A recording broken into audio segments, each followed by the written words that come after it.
billahi minasyaitonir rajim. Bismillahirrahmanirrahim. Assalamualaikum warahmatullahi wabarakatuh. Bismillah walhamdulillah wassalatu wassalamu ala khairi khalqillah nabiyina Muhammadin ibn Abdillah wa ala alihi wa sahbihi wa man tabi'ahu huda ila yaumil qiyamah. Wa inna ta'aluma wa ta'alima wa tadzakkura wa tadhkira wa nafa wal intifa wal ifadata wal istifadata wal hasanata masuki bi kitabillahi wa sunnati rasulih wa du'a ila al-huda wa dalalata ala khairi wa tigha wajhillahi wa mardatihi wa qurbihi wa sawabihi subhanahu wa ta'ala. Wa ba'du, alhamdulillah pada kesempatan kali ini kita kembali dapat berkumpul untuk melanjutkan pembacaan dan pembahasan kitab Al-Jawahirul Kalamiyah karya Syekh Thahir bin Shalih Al-Jazairi, dan kita masih pada pembahasan seputar iman kepada Nabi dan Rasul, tepatnya pada pembahasan seputar sifat yang wajib, yang mustahil, dan sifat yang jaiz bagi para Nabi dan Rasul-Rasul Allah Subhanahu wa Ta'ala.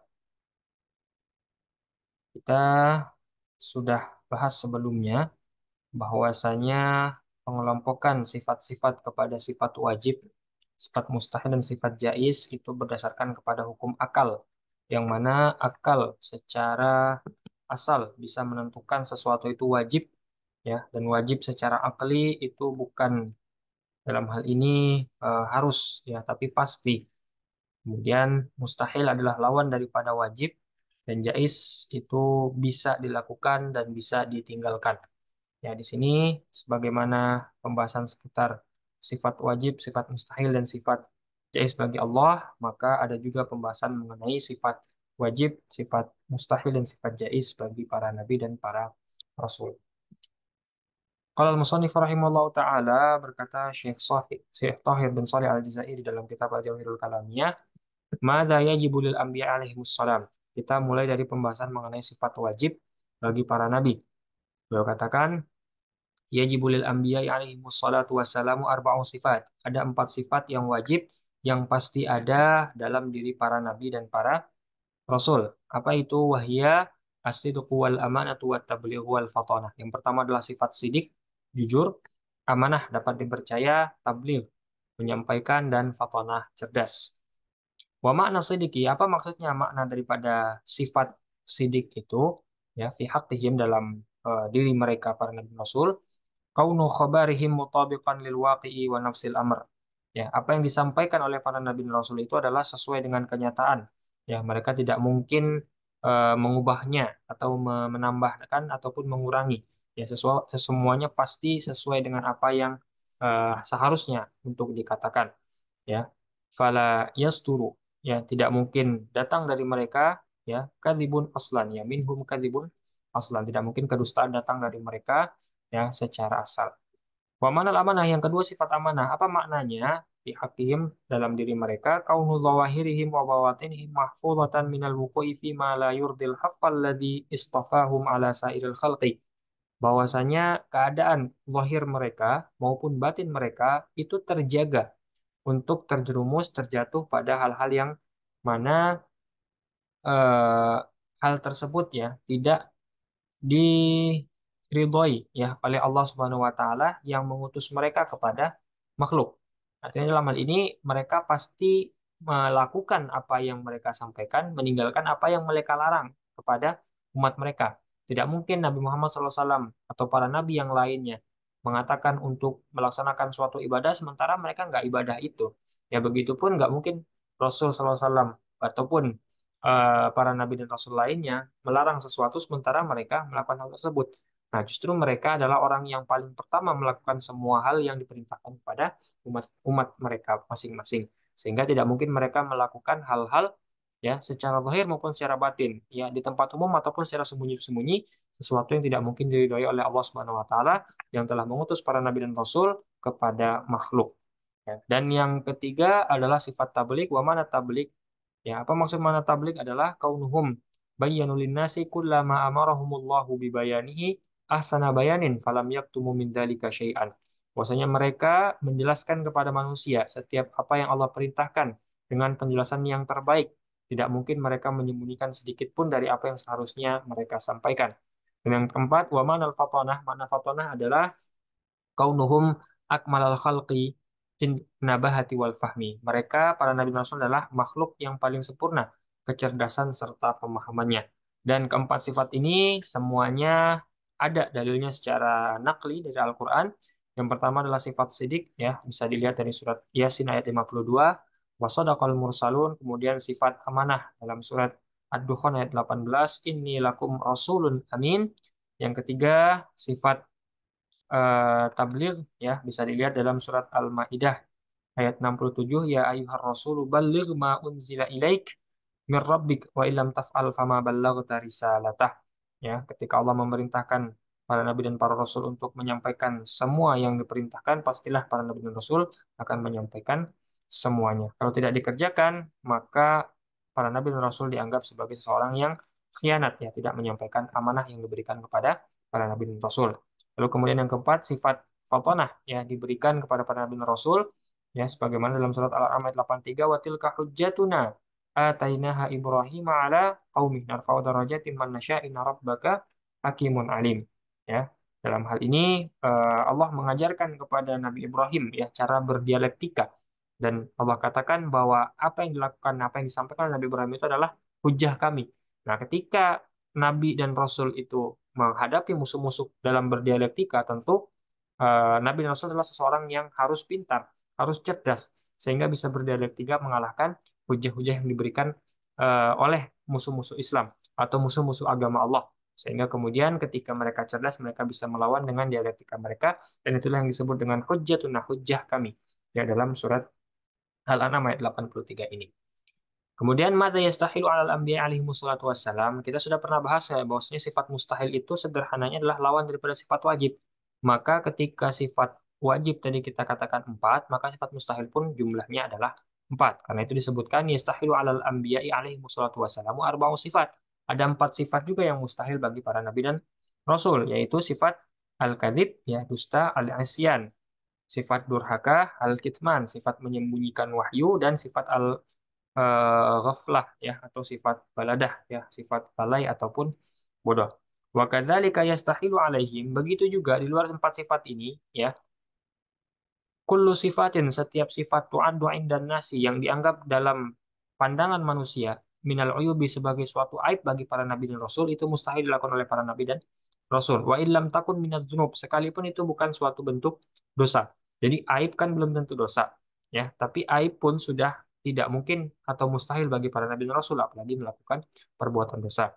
Ya, kadana atil hirfah, seperti profesi-profesi yang hina, awin nasab, atau sifat nasab terlahir dari keluarga yang hina, ya, autunafi hikmatal bi'tsati kasamami wal bukam, ya, atau memiliki sifat-sifat yang menafikan, ya, hikmah daripada mengutus para nabi dan rasul, seperti memiliki sifat apa namanya, tuli, dan juga sifat bisu. Oke.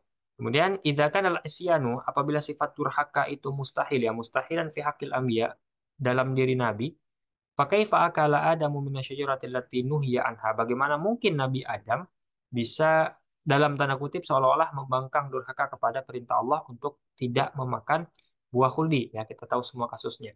Ya. Lalu beliau jawab bitoriqin nisyan. Nah, adapun Nabi Adam melakukan hal yang demikian itu bukan murni karena membangkang. Artinya bukan karena sengaja, wah, saya kenapa dilarang, ya, saya nggak mau mengikuti perintah ini, saya ingin melanggar, saya ingin makan saja. Tidak. Tapi beliau atau Allah Subhanahu wa taala apa namanya, mendesain semua itu, menyatakan maksudnya Nabi Adam ini, ya, melakukan hal demikian bitorik inisian karena sebab lupa. Gitu, ya. Qala ta'ala walaqad ahidna ila adama min qablu fanasiya wa lam najid lahu azma. Ya, kami telah di sini, ya, dalam dijelaskan dalam surat Toha ayat 115, ya, bahwasanya kami telah memerintahkan kepada Adam, ya, kemudian ia lupa akan perintah tersebut. Nah, sehingga kami dapati padanya, yang tidak kami dapati padanya, kemauan yang kuat. Jadi Nabi Adam memakan buah kuldi bukan karena ada keinginan untuk melanggar perintah, tapi karena faktor tadi, nisyan, ya, lupa tadi. Wan nasi ghairu asin, ya, yang namanya orang lupa itu tidak akan dianggap sebagai orang yang durhaka, wala muakhinan, tidak akan disiksa. Ya, namanya lupa itu bukan sengaja ingin apa namanya meninggalkan atau membangkang. Wa aman nisbatul aisyani ilaihi fi qouli ta'ala. Adapun dalam ayat lain dalam surat Toha ayat 121 dan 122 di mana Allah nisbahkan sifat isyan, sifat durhaka kepada Nabi Adam. Wa asa Adamu rabbahu faghawa tsumma jtabahu rabbuhu fataba alaihi wa hada. Nah, di sini tegas Allah katakan Nabi Adam itu membangkang. Nah, makanya dijelaskan oleh Syekh Thahir Al-Jazairi bahwasanya penisbatan ini fali suduri suratil mukhalafati anhu binaan ala nisyanin nasyi'i an adamit tahaffudit tamiminhu. Ini menunjukkan bahwasanya hal tersebut ya, hal tersebut dalam bentuk kedurhakaan yang apa namanya, yang bukan tidak mematuhi perintah Allah, ya, bukan tidak mematuhi perintah Allah, tetapi karena faktor kurang penjagaan atau dalam hal ini faktor lupa tadi, gitu ya, binaan ala nisyan, ya, karena sebab lupa an adami tahafuz karena kurang kurang apa namanya ya, kurang kurang sempurna ya, kurang sempurna penjagaan ibaratnya seperti itu ya. Wal mukhalafatu allati tasduru nisyanan la tu'adu fi haqqin nasi asyanan wa udat maksiatan fi haqqi Adam nadharan li syarafi rutbatihi. Nah, hal yang demikian kalau dilakukan oleh manusia biasa itu mungkin hanya sebatas dianggap sebagai lupa saja. Jadi kalau kita melakukan, manusia biasa dianggap lupa. Tapi karena Nabi yang melakukan hal yang mungkin biasa bagi manusia, lupa, itu dianggap sebagai sesuatu hal yang mungkin apa namanya sangat sesuatu yang mungkin memalukan atau sesuatu yang mungkin apa namanya dianggap rendah ya karena Nabi yang melakukan itu sehingga kemudian seolah-olah diserupakan dengan durhaka. Itu maksudnya dalam ayat ini ya. Nadharan li syarafi rutbatihi. Nah, ini menunjukkan kembali kepada kemuliaan daripada para nabi. Ya, jadi kalau raja melakukan sesuatu yang apa karena faktor lupa gitu ya, itu akan lebih besar dampaknya ketimbang rakyat biasa yang melakukan hal tersebut. Karena rakyat biasa biasa gitu ya, melakukan sesuatu yang mungkin sifatnya kelupaan. Tapi kalau raja yang lupa itu akan menjadi problem karena tingginya derajat raja ketimbang daripada rakyat. Begitupun para nabi. Mungkin kalau kita melakukan hal yang sama dengan Nabi Adam, itu kita dianggap lupa biasa saja, terus selesai masalah, nggak akan dibesar-besarkan. Kenapa kemudian dianggap sebagai sesuatu yang besar-besarkan? Karena yang melakukan adalah Nabi di sini. Ya, wa izami manzilatihi wal khata'us saghiru yusta'dhamu minal kabir. Kesalahan yang kecil akan dianggap besar ketika dilakukan oleh orang yang besar.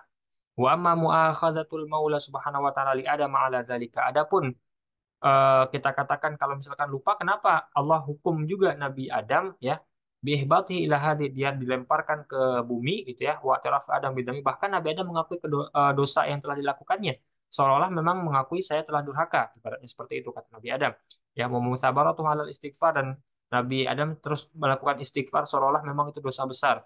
Fadzalika litasdada darajatuhu uluwan. Nah, ini semua supaya untuk meninggikan derajatnya Nabi Adam, wasawabuhu, menunjukkan pahala, wa ajruhu numuwan, ya, menambahkan pahala dan ganjaran yang diberikan kepada Nabi Adam. Jadi ibaratnya kalau orang biasa yang melakukan ya mungkin mereka menganggap itu sebagai suatu hal yang biasa.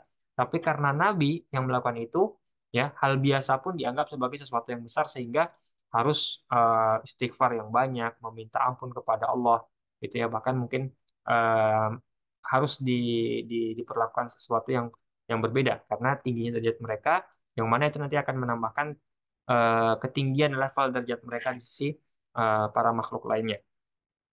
ويقاس على ذلك ما ينسب لسائر الأنبياء من الذنوب والمعاصي فإنها ذنوب بالإضافة إلى علو مناصبهم ومعاص بالنسبة إلى كمال طاعتهم لا أنها كذنوب غيرهم ومعاصيهم لأنها صادرة منهم عليهم السلام إما على طريق التأول أو على طريق السهو وعدم التعمد وما اعترافهم بها واستغفارهم منها فلزيادة معرفتهم بمولاهم وشدة ورعهم wa taqwahum wal yazdadu ajran wa qurbatan wa uluwan fid darajati wa rutbati. Nah, maka apa yang terjadi pada Nabi Adam bisa kita kiaskan ya kepada semua dosa yang dinisbahkan kepada para nabi dan rasul. Ya, seolah-olah kalau ada beberapa nabi dan rasul yang dinisbahkan kepada mereka melakukan perbuatan dosa. Nah, ini kembali lagi kesimpulannya sama. Pada hakikatnya semua itu dilakukan oleh para nabi dan rasul karena tingginya derajat mereka, sehingga kesalahan kecil yang dilakukan oleh orang yang besar maka akan menganggap sesuatu kesalahan itu akan menjadi lebih lebih besar, sehingga Mereka akan melakukan sesuatu seolah-olah itu merupakan sesuatu yang besar pula, meskipun bagi kita manusia biasa kalau melakukan hal itu dianggap sebagai sesuatu yang kecil atau hal biasa saja. Gitu ya. Tadi sudah kita contohkan ya, kalau rakyat melakukan hal itu karena lupa ya mungkin biasa saja, tapi kalau raja melakukan itu maka dianggap sesuatu yang besar karena derajat yang lebih tinggi. Dan pada akhirnya ketika para nabi dan rasul mengaku itu sebagai sebuah dosa, lalu kemudian beristighfar yang banyak, itu kembali lagi ujungnya adalah untuk apa namanya, menunjukkan ketinggian derajat mereka, menambahkan tingginya derajat mereka dibandingkan kita manusia biasa pada umumnya. Nah, kemudian terakhir yang ketiga, madza yajuzu fi haqqil anbiya, apa yang boleh bagi para nabi. Jadi sifat wajib sudah, sifat mustahil sudah, sekarang sifat jaiz. Yajuzu alal anbiya alaihi wassalamu wuqu'ul a'radil basyariyyati allati la tu'addi ila naqsin bi maratibul amiliyah. Ya, bagi para nabi dan para rasul, maka boleh bagi mereka melakukan hal-hal yang sifatnya kemanusiaan. Makan, minum, ya, pergi ke pasar, dalam Al-Quran dijelaskan semacam itu. Yang mana intinya semua perbuatan-perbuatan manusia itu tidak sampai pada perbuatan yang menurunkan derajat mereka. Jadi kalau perbuatan yang sifatnya kemanusiaan dan normal, tidak sampai merendahkan derajat, itu boleh bagi para nabi dan rasul. Boleh dilakukan, boleh ditinggalkan. Tapi kalau seandainya dapat merendahkan derajat mereka karena mungkin suatu perbuatan yang hina, maka itu mustahil bagi para nabi dan para rasul. Contohnya apa perbuatan yang jais itu? Kal akli, makan, wasyurbi, ya, minum, walju, memiliki rasa lapar, wal atash, memiliki rasa haus, wa tira'il hari wal bar, ya, merasakan panas dan dingin, wa ta'af, merasakan lelah, wa rohah, merasakan istirahat, wal marad wasihah, punya sakit dan juga sehat, ya itu kan semua sifat-sifat manusiawi. Nah, ketika seseorang itu lapar atau makan, itu kan tidak menurunkan derajatnya. Masa Nabi makan? Nggak ada orang yang berpikir seperti itu. Ya biasa Nabi makan karena Nabi juga manusia. Ya, wa mithlu dzalika, nah, begitu juga contoh lainnya, hal yang jawas, yang jais bagi bagi para nabi dan rasul adalah at-tijarah, ya, berdagang, al-ihtirafu bi hirfatin minal hirafil lati laysat daniyatan, ya, memiliki profesi pekerjaan yang sekiranya profesi tersebut bukan merupakan profesi yang hina, di annahum basyarun, karena sesungguhnya mereka itu juga manusia. Ya juzu alaihim ma ya juzu alal basyar, boleh bagi mereka melakukan apa yang biasa dilakukan oleh manusia, mimma la yu'adila nafsin, dengan catatan pastinya yang dilakukan oleh nabi dan rasul sekalipun mereka manusia adalah perbuatan-perbuatan yang tidak merendahkan derajat mereka. Nah, sehingga kemudian pasti akan timbul pertanyaan, lalu bagaimana kemudian dengan kisah Nabi Ayub misalkan ya, yang ditimpa penyakit berat sehingga itu menunjukkan adanya jatuhnya muruahnya di hadapan umat-umatnya. Dan di situ dijelaskan, mal hikmatu fi luhuqil amrat wal alam bil anbiya alaihi salatu wassalam. Ini secara umum ya. Nah, kenapa para nabi dan para rasul juga menderita sakit gitu ya, penyakit gitu. Nah, dijawab al-hikmatu fil huquqil amrad wal alam bil anbi alaihi wassalatu wassalam ma kaunihim khairal bariyah. Kenapa? Apa hikmahnya? Kenapa mereka diberikan penyakit sementara mereka sebaik-baik makhluk? Ya, wa kunu sahatihim minal ayubi bariyatan. Ya, apa alasannya? Ya, ayatu ma'ajruhum, untuk menambah ganjaran pahala mereka, wa idhara, dan menampilkan fi taatillahi sabatuhum wa sabruhum. Bagaimana sifat sabat, tetap dan sabar teguh terhadap sesuatu yang harus dilakukan, ya. Artinya kalau Nabi memerintahkan kepada sifat sabar, sementara Nabi nggak pernah nyontohin sabar itu gimana, maka gimana kita mau bersifat sabar, ya. Wah, kita disuruh doang untuk sifat sabar, Nabi aja nggak pernah sabar, akan jadi problem. Maka ketika Nabi ditimpa penyakit, Nabi menunjukkan kepada umatnya, begini loh, ya, saya sabar, ya, karena saya tahu penyakit ini hanya sementara, hanya ujian sementara. Maka ketika kita melihat, oh begitu ya, Nabi yang saya ikuti begitu bersikap sabarnya, maka saya pun harus mengikutinya. Ya, li'ajli an tata'assa bihimun nas, agar manusia mengikuti apa yang dilakukan oleh para nabi dan rasul, sifat sabar tersebut, sifat teguh tersebut. Idza halla bihimul bala wal ba'as, ketika mereka ditimpa ujian dan cobaan, ya, keputusasaan. Wa ya'malu an wa ya'lamuna. Ya, di sini ada sedikit kesalahan ya. Wa ya'lamuna, dan pada akhirnya mereka mengetahui annad dunia, bahwasanya dunia itu daru bala'in wa imtihan, bahwasanya dunia itu hanya kampung untuk ujian dan cobaan. La daru ikramin wa ihsan, bukan kampung kemuliaan atau kebaikan. Ya, wali alla ya'taqida al-uluhiyah ahadun fihim. Agar juga kenapa mereka ditimpa penyakit, supaya tidak ada yang menyangka bahwasanya nabi itu Tuhan, gitu ya. Jadi kalau masa Tuhan sakit, nah itu kan nggak mungkin. Maka Nabi bukan Tuhan, gitu ya. Idza ra'al mu'jizatil bahirah tadharu ala aidihim, ketika para nabi dan para rasul menunjukkan, atau dalam hal ini umat-umat nabi dan rasul melihat, wah ini bisa melakukan sesuatu yang tidak bisa dilakukan oleh manusia. Jangan-jangan mereka Tuhan. Tapi ketika mereka sakit, oh ini bukan Tuhan, tapi utusan Tuhan. Ya, wa ya'lamu anna dzalika bi'ratillah. Dan yang semacam itu karena kehendak Allah. Ya, wa khalqihi laisa ghair. Ya, dan ciptaan Allah bukan karena sebab yang lain. Wa anahum wa in azuma qadruhum wa jalla amruhum fahum abidun. Ya, sekalipun mereka itu secara derajat, secara takdirnya atau secara kedudukannya tinggi, ya, perkara yang mereka lakukan adalah sesuatu yang besar, yang mulia, tapi mereka tetap abidun, ya, hamba Allah. Ya, ajizuna, mereka lemah, anjal bi azuma qadruhum ad-darar. Ya, dengan tingginya derajat mereka, mereka juga tidak bisa untuk menahan atau menghindari sesuatu hal yang sifatnya darar, mudarat bagi mereka. Karena mereka manusia biasa sebagaimana kita. Hanya saja derajatnya mungkin lebih tinggi daripada kita manusia pada umumnya. Nah, di sini makhulasah apa kesimpulan mayajibu anak takidah fi hakil anbiya alaihi wasallam yang wajib kita yakini atau kita imani pada diri nabi dan para rasul. Nah, takidu annal anbiya alaihi wasallamu mausufuna bi kulli sifatin tazin, bahwasanya para nabi dan para rasul disifati dengan sifat-sifat yang mulia yang menghiasi mereka. Wa mubarrauna fi dhahiri wal batini wal fi'li wal qawli an kulli amrin yashin. Dan mereka terbebas secara zahir dan secara batin dari perbuatan-perbuatan dan perkataan-perkataan yang dapat merendahkan derajat mereka. Wa annahum yajuzu an tatra'a alaihimul a'radul basyariyah allati la tuaddi ila naqsin fi maratibihimul aliyah. Ya, dan mereka boleh melakukan apapun yang dilakukan oleh manusia pada umumnya, yang mana perbuatan tersebut pasti tidak akan merendahkan derajat mereka dan mustahil bagi mereka melakukan sesuatu yang dapat merendahkan derajat mereka. Wa anallaha astafahum, Allah mengutus mereka, memilih mereka alal alamina, kepada semesta alam, ya, warsalahum ilaihim, dan mengutus para nabi dan rasul kepada mereka semesta alam, liyakunu bi awamirihi wa ahkamihi alimin, ya, agar mereka para umat mengetahui apa yang diperintahkan dan hukum-hukum yang diturunkan Allah kepada mereka. Wa annahum lam yakhtalifu fi amrid dini likauni aslan. Ya, para nabi dan rasul meskipun jumlahnya tidak satu, tapi banyak, tidak mungkin saling bertentangan tentang urusan keagamaan yang sifatnya akidah. Ya, karena itu merupakan asal yang diajarkan oleh semua nabi dan rasul. Jadi, usul i'tiqad itu semuanya pasti sama antara nabi dari Nabi Adam sampai dengan Nabi Muhammad, ya, bil i'tiqad alladzi la yaqbalu ta'adud wa tahawul aslan, karena secara asal tidak mungkin beda-beda secara ajaran akidah. Wa inna makhtalafu fi ba'di ahkami syariati, hanya saja perbedaannya dalam sisi fikihnya mungkin atau cara beribadahnya mungkin.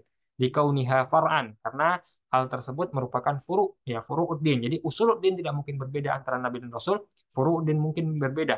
Ya, li ta'alluqiha bil amali alladzi tujibul hikmah ikhtilafuhu. Ya, mungkin karena hal tersebut, ya, cocoknya di zaman ini seperti ini ibadah. Cocoknya di zaman ini seperti ini. Tapi secara usul akidah sama, furu'nya beda-beda. Dan ini sesuai dengan hikmah yang mungkin terkandung dalam setiap zaman. Ya, yang mana kalau dibedakan ini akan lebih lebih lebih bagus misalkan seperti itu. Ya, biikhtilafil umam, ya, sebagaimana perbedaan zaman itu perbedaan umat, ya, secara zaman dan makan, wahalan wa tabaan, secara tabiat, yang membuat pada akhirnya syariat berbeda-beda antara satu syariat dengan yang lainnya, tetapi secara usuluddin itu tetap satu antara semua nabi dari Nabi Adam hingga dengan Nabi Muhammad Sallallahu Alaihi Wasallam. Wallahu a'lam, naktafi bihadzal qadar, kita cukupkan dulu pembahasan kita pada kesempatan kali ini. Semoga bermanfaat, dan kita lanjutkan pembahasan berikutnya mengenai keutamaan atau keistimewaan Nabi Muhammad SAW serta sedikit syarah nabawiyah daripada Nabi Muhammad SAW. Akhirul kalam wabillahi taufiq wal hidayah. Assalamualaikum warahmatullahi wabarakatuh.